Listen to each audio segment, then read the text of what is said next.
अस्सलामुअलैकुम। ये कहानी दो दोस्तों की है, अली और शाहज़ेब की। कि ये उस वक्त की बात है जब वो दोनों ग्रेजुएशन कंप्लीट कर रहे थे। शाहज़ेब जब से इसका दोस्त बना था, यूनी के फर्स्ट ईयर में ही उसने ग्रुप मेंबर्स में सबको बता दिया था कि वो एक लड़की से रिलेशन में है और वो उससे बहुत सीरियस था। वो अपने पूरे ग्रुप में सबसे ज़्यादा मेहनत करके पढ़ता था और बहुत फोकस था अपने फ्यूचर को लेकर। लास्ट ईयर के पहले सेमेस्टर में पता चला कि उसकी गर्लफ्रेंड ने उसको डिच कर दिया है और वो इस वजह से काफ़ी डिस्टर्ब हो गया था। इवन काफ़ी दिनों तक वो यूनी भी नहीं आया था और फिर आया भी तो उसका ध्यान ही नहीं होता था। वो बिल्कुल एब्सेंट माइंड रहने लगा था। सब लोगों ने उसका मजाक बनाना शुरू कर दिया, इवन हमारे ख़ुद के ग्रुप मेंबर्स ने भी। और फिर उसका रिज़ल्ट भी सही नहीं आया तो वो और गायब रहने लगा। उन्हीं दिनों मेरे ऑस्ट्रेलिया जाने का हो गया और एग्ज़ाम्स के बाद मैं ऑस्ट्रेलिया चला गया। जब पाकिस्तान वापस आया 4 साल बाद तो सबको कांटेक्ट करने की कोशिश की, मगर किसी का भी उससे कोई कांटेक्ट नहीं था। इवन मैं भी उसको भूल चुका था क्योंकि मेरा भी उससे कोई राब्ता नहीं रहा था। एक रात जब 12 बजे के करीब मैं चाय के होटल में अपने एक दोस्त के साथ बैठा था तो वहाँ शाहज़ेब को देखा तो बिल्कुल शॉक्ड रह गया कि शाहज़ेब वहाँ शायद सिगरेट लेने आया था। उसकी हालत बहुत ख़राब थी, बहुत सूख गया था, चेहरा बहुत डल, आंखों के नीचे हल्के और बिल्कुल एक्सप्रेशनलेस। मैं फ़ौरन उसके पास गया और उससे जाके बात करने की कोशिश की, मगर वो जैसे मुझे टाल रहा था, बात ही नहीं कर रहा था। फिर वापस आकर बैठा, दूसरे दोस्त से पूछा तो पता चला कि उसने 1-2 दफ़ा सुसाइड अटैम्प्ट भी की है और वो उस वक्त से वैसा ही है।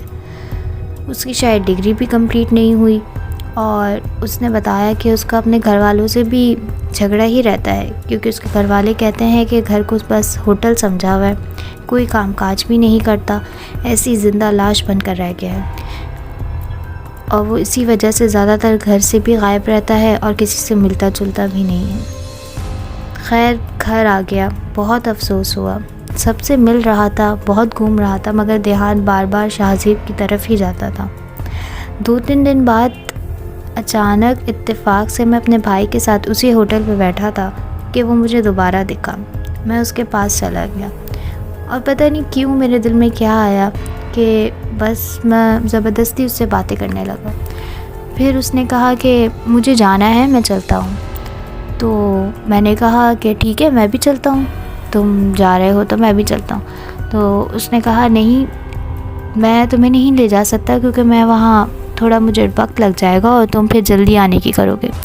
तो मैंने कहा नहीं नहीं, मेरे पास टाइम है, मैं आराम से चलूँगा, चलो दोनों दोस्त मिल के जाएंगे। और मैं ज़बरदस्ती उसके पीछे लग के बाइक पे उसी के साथ जाने लगा। वो सी व्यू की साइड, बल्कि उससे काफ़ी ज़्यादा आगे, जैसे 2 दरिया की तरफ, वहाँ पे वो जाके एक बहुत ही वीरान जगह जाकर बैठ गया। और फिर वहाँ पे मैं उससे बातें करने की कोशिश करने लगा पुरानी, मगर उसने मुझे खास कोई रिस्पांस नहीं दिया और हैंड फ्री लगाकर गाने सुनने लगा। मैं भी चुपचाप बैठा था। फिर मैंने नोट किया कि वहाँ पे इत्तेफाक से कोई भी नहीं है, बहुत ही वीरान जगह है, मगर वहाँ एक लड़की मुझे अबाए में नज़र आई जो दूर खड़ी थी। मैंने अपने दोस्त से कहा कि ये लड़की इतनी वीरान जगह अकेले खड़ी है, बड़ी अजीब सी बात है। तो उसने कहा कहाँ, मुझे कोई लड़की नज़र नहीं आ रही, और फ़ौरन टाल दिया। खैर मैं ऐसे ही बैठा रहा। फिर उसके बाद मैं कुछ भी नहीं था करने के लिए, तो ऐसे पत्थर उठाकर बार बार समंदर की तरफ फेंक रहा था। एक कैन मेरे पाँव के पास पड़ा था जो मैंने समंदर की तरफ लात मारकर फेंका तो वो वापस उठ कर आया। मुझे बड़ी हैरत हुई कि समंदर से वापस कैसे आ गया। खैर मैं ये सोच ही रहा था कि मुझे ऐसा महसूस हुआ कि मेरे पीछे कोई खड़ा है और मुझे एकदम डर लगने लगा। तो मैंने अपने दोस्त का हाथ पकड़ा और फ़ौरन उसको उठाया कि बस चलो, और मैं उसको लेकर वापस आ गया हबड़ दबड़ में। उसको खैर बहुत गुस्सा आया था। घर वापस आया तो मुझे अजीब वहशत हो रही थी। थोड़ी देर में मैं नॉर्मल हो गया। बड़ा अजीब सा लगा, वो जगह बड़ी तजस्सुस वाली लगी, सुकून भी था और कुछ खौफ भी। खैर मैंने सोचा मैं अपने दोस्त के पास वापस जाऊंगा। मैं दोबारा रात के 12 बजे वहीं इंतज़ार करने लगा उसी होटल पर। देखा तो वो तकरीबन 2 बजे के करीब आया और वापस सिगरेट लेके जाने लगा। तो मैंने बोला मैं भी चलूँगा तुम्हारे साथ। तो उसने कहा नहीं, तुम मुझे कल भी जल्दी ले आए थे, मुझे टाइम लगता है, अब मैं तुम्हें नहीं लेके जाऊँगा, मुझे जाने दो। मैंने कहा नहीं, मैं कुछ भी नहीं कहूँगा, बस प्लीज़ मुझे अपने साथ ले जाओ। मुझे वहाँ बहुत मज़ा आया था और मैं उसको झूठ बोलकर ज़बरदस्ती उसके पीछे चला गया और बाइक पर उसके साथ बैठकर वहाँ आ गया।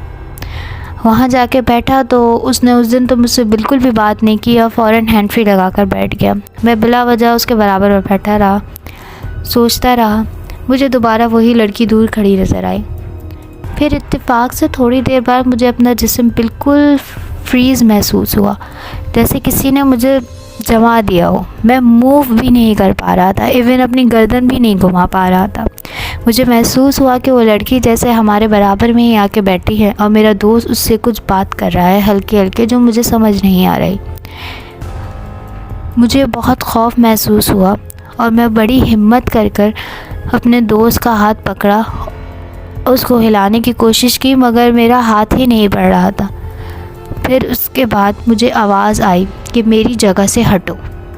बस ये इसका इतना कहना था कि मैं वहाँ से उठा और बिना पलटे भागा जहाँ हमारी बाइक्स खड़ी थी। मैं फ़ौरन बाइक पे बैठने लगा तो मेरा दोस्त मुझे भागते देख के मेरे पीछे आया कि क्या हुआ है, क्यों जा रहे हो। मैंने कहा बस कुछ नहीं, जल्दी बैठो, मुझे यहाँ से जाना है। मैं उसके पीछे बैठा क्योंकि मुझे बाइक नहीं चलाई जा रही थी। मेरे दोस्त ने फ़ौरन बाइक भगा दी। वो बाइक जितनी तेज़ करता था बाइक उतनी ही स्लो चलती थी। बाइक इतनी हैवी हो गई थी कि ऐसा लग रहा था कि चल ही नहीं पा रहे हैं हम, और ख़ौफ के मारे हमारी हालत बहुत बुरी थी।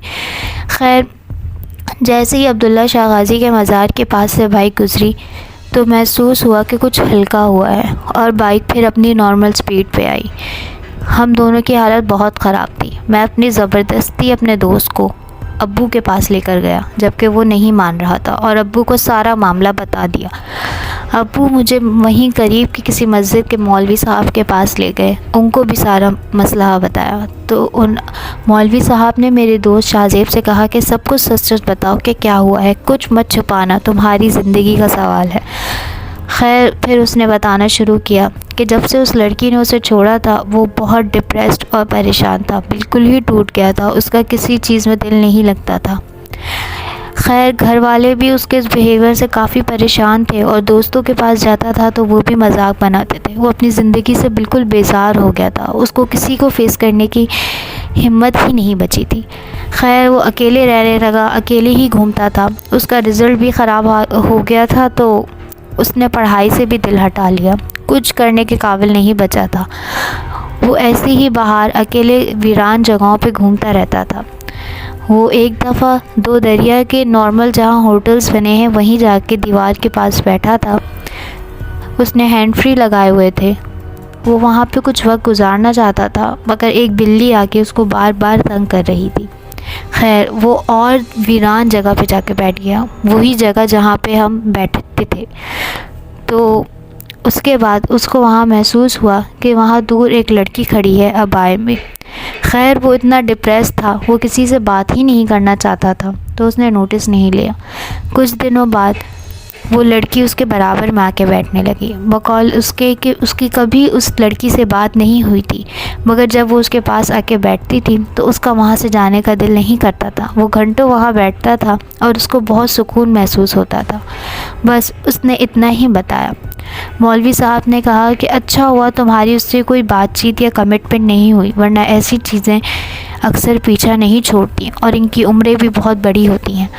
तो मैं तो इस चीज़ का कोई हल नहीं निकाल सकता क्योंकि मेरी फ़ैमिली को भी जान का ख़तरा हो सकता है, तो इसीलिए मैं तुम्हें एक आलिम का बताता हूँ, वो शायद तुम्हारी मदद कर सके। मैं और मेरे अब्बू उसको ख़ुद उस आलिम के पास लेके गए क्योंकि हमें पता था कि वो टाल जाएगा और उसकी ज़िंदगी को बहुत ख़तरा है। खैर, हम उस आलिम के पास लेके गए। उसका 20 या उससे कहीं ज़्यादा दिन तक उसका इलाज चलता रहा। काफ़ी डिफ़िकल्ट था, मगर वो नॉर्मल हो गया। अब इस बात को मज़ीद 4 साल गुज़र चुके हैं। उसकी एक अपनी अच्छी ज़िंदगी है, वो अपना काम करता है, शादी हो चुकी है, बच्चे हैं। वो अपनी ज़िंदगी में बहुत खुश है और मैं और मेरे अब्बू भी बहुत खुश हैं कि हमने उसकी मदद की, उसकी जान बचा ली। इस कहानी से हमें ये सबक मिलता है कि किसी इंसान के ऊपर अगर कभी कोई बुरा वक्त आए तो हमें उसका बहुत साथ देना चाहिए, ना कि उसका मजाक बनाएं कि वो ज़िंदगी से बेजार होकर अपने आप को कोई नुकसान पहुंचाने की कोशिश करे।